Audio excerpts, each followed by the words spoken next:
Assalamualaikum and good evening to all friends and madam. Today for the subject Introduction to Malaysian Constitution for Unit Razak. I am Zalika and my partner Satyavani from Group 8 will represent on the topic about the Malaysia government. The Malaysian government follows the Federation Constitution of Malaysia. It based on Westminster system. The Westminster system is actually type of parliamentary government that incorporates a series of procedure for operating a legislature. Malaysia operating under representative parliament democracy with constitutional monarchy. We had Yang di-Pertuan Agong as head of states and Prime Minister as head of government. It adopt the principal separation of powers under Article 127 of Federal Constitution for administration purpose. It is because we had to use this separation of powers in order to avoid or to minimize any absolute powers within the Yang di-Pertuan Agong as a ruler and also the Prime Minister as the administration of head of government in Malaysia. Branches of Malaysia government has three main branches: executive, legislative and judiciary. Today I would like to discuss more on executive branches, which consists of Yang di-Pertuan Agong, Prime Minister, Cabinet of Ministers, also Cabinet of Ministers. Okay. First, Yang di-Pertuan Agong, also known as paramount ruler, is supreme head of states in Malaysia. Is also leader of Islamic in Malaysia.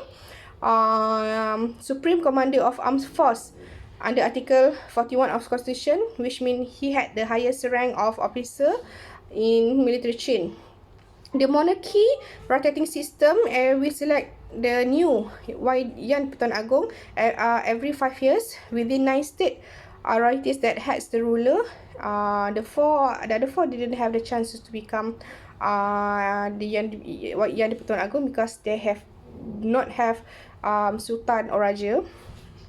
And then under Article 153, the YDPA must safeguard the Malays and native of Sabah and Sarawak,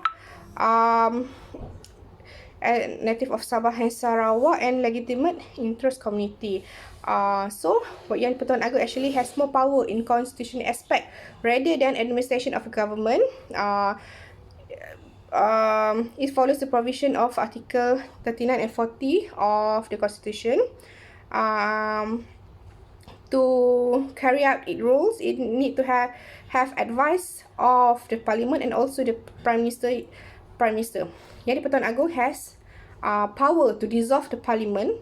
He can appoint chairman and members of SPA, appoint members of the judiciary service, and also appoint of general attorney, chief audit, and ambassador.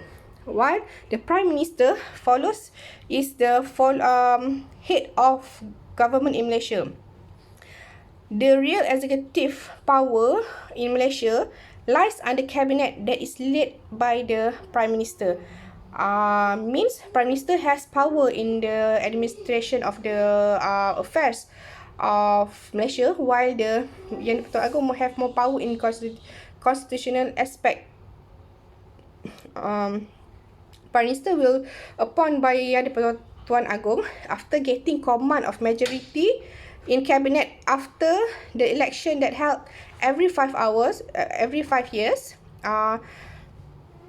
No specific requirement or risk for Prime Minister position as long as he gain the command majority in the parliament during election.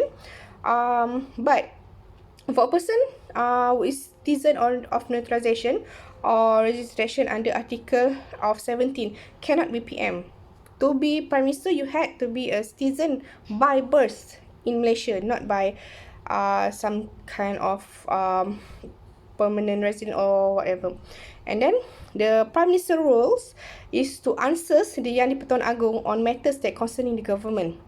Prime Minister had power to appoint 44 out of 70 senators. Dewan Rakyat, he also had the power to had the sittings that concerning the summoning and adjournment of the Dewan Rakyat. Prime Minister also has power to appoint judges and superior court, which is the High Court, Appeal Court, and also the Federal Court. Prime Minister also had a role to appoint attorney of General Attorney and Auditor General in Malaysia.